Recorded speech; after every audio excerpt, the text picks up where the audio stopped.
मैं इस वक्त दुनिया के एक महंगे जजीरे पे समुंदर के अंदर मौजूद हूँ। ये एक छोटा सा जजीरा है और एक्सपेंसिव तरीन जगह है।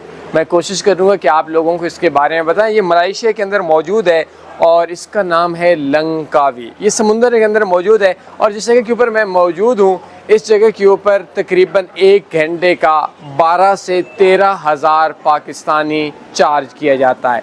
2 घंटे के लिए मैं इधर आया और तकरीबन 25,000 रुपये तकरीबन दिए और इस जगह के ऊपर जो ये लोग जो मुझे दिखाएंगे वो लाइव मैं उर्दू के अंदर समझा दूँ, फ़िश दिखाएंगे, लाइव अज़दहा दिखाएंगे, लाइव स्नैक दिखाएंगे समुंदर के अंदर, और भी काफ़ी ऐसी चीज़ें हैं जो हम लोगों को देखने को मिलेंगी।